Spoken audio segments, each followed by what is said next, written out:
Clip number 822۔ اس clip میں قرآن پاک کی سورہ طٰہٰ کی آیت نمبر 78 سے 79 تک کی تلاوت، ترجمہ اور تفسیر قرآن صراط الجنان آپ سماعت فرمائیں گے۔ بسم اللہ الرحمن الرحیم۔ ترجمہ: اللہ کے نام سے شروع جو نہایت مہربان رحمت والا ہے۔ فَأَتْبَعَهُمْ فِرْعَوْنُ بِجُنُودِهِ فَغَشِيَهُمْ مِنَ الْيَمِّ مَا غَشِيَهُمْ۔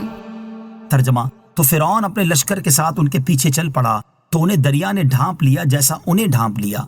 فَأَتْبَعَهُمْ فِرْعَوْنُ بِجُنُودِهِ، تو فرعون اپنے لشکر کے ساتھ ان کے پیچھے چل پڑا۔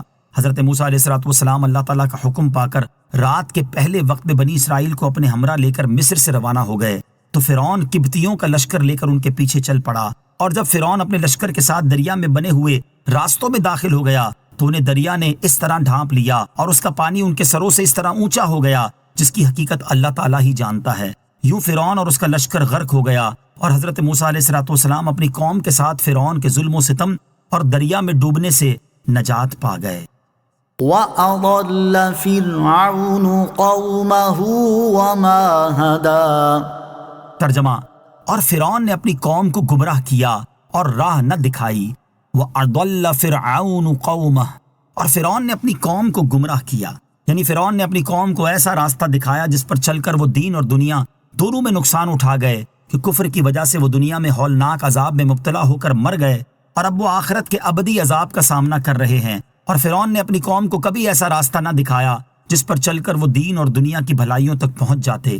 اس سے معلوم ہوا کہ قوم کے دینی اور دنیاوی نقصان یا بھلائی میں قوم کے سربراہ اور حکمران کا انتہائی اہم کردار ہوتا ہے۔ اگر یہ سدھر جائے تو قوم دنیا میں بھی حقیقی کامیابی پا سکتی ہے اور آخرت میں بھی حقیقی فلاح سے سرفراز ہو سکتی ہے، اور اگر یہ بگڑ جائے تو قوم دینی اور دنیاوی دونوں اعتبار سے بے پناہ نقصان اٹھاتی ہے۔